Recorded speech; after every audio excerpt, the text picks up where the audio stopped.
يا سادة يا مدى، يدلنا ويدلكم للخير والشهادة. بيتنا حرير وبيتكم كتان، وبيت العدو مرتع للفيران. هاي يحكيوا على التاجر اسمه عم لمين. شو اسمه؟ عم لمين. ما معروف بالاستقامة والأمانة بتاعه. كان ديما يدور من بر البر وما يبقى له حتى أثر.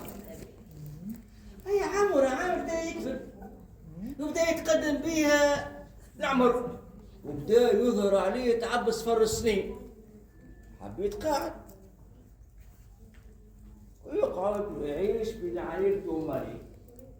حب يشري دار تليق بيه ومكانته الكبيرة. اسمعش البراح يبرح على دار محطوطة للبيع، ديريكت مشيله ونعتوا على بول الدار. تمت البيعة ببركة ربي.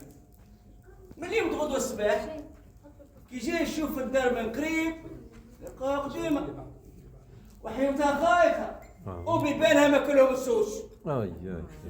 ايش يعمل؟ قعد حاير.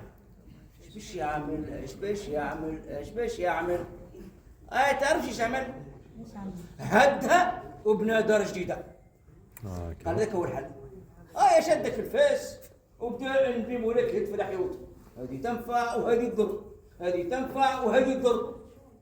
هزه من هزة الفاس قعد واقف متصور في بلاصتو باهت في اللي شاف. زعما شو شاف؟ ها؟ اي نعم، جرة مليان ذهب ولويز. صاح برد سيحة.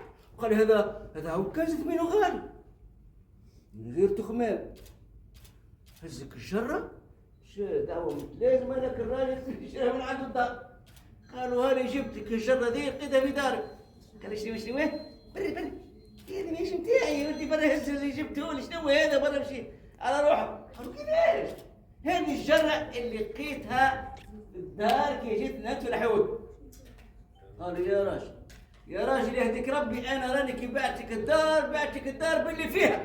ايش خافوا سلعة؟ حسيروا من كلمة لكلمة ما نطولش عليكم. هذا يقول مش متاعي وهذا يقول مش من حقي.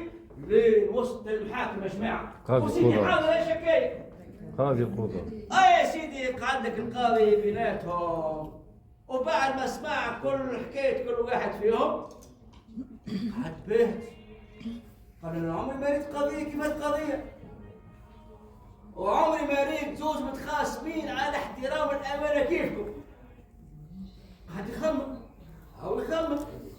هو يخمم يا سي محمد، هو يخمم. ومنها اختار له باش يسألهم إذا كان عندهم ذرية ولا لا. عمله من قال عندي طفل عمره 30 سنة. والسيد اللي باع الدار قال عندي طفلة تقريبا 25 سنة. كيفك حاصل؟ اتبسم القاضي قال شنو رايكم؟ ها؟ زيدنا في شنو رايكم؟ اللم والشم. انا عرس طفل بالبنية وزيدكم يمشي في دقيقكم. وقت كان يترفع عليهم الاثنين وعلى عائلتهم السهرة. مبروك ولا مش مبروك؟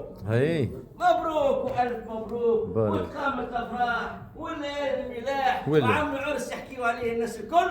وحكايتنا تعيش ما حكايات درويش. الله يخليك.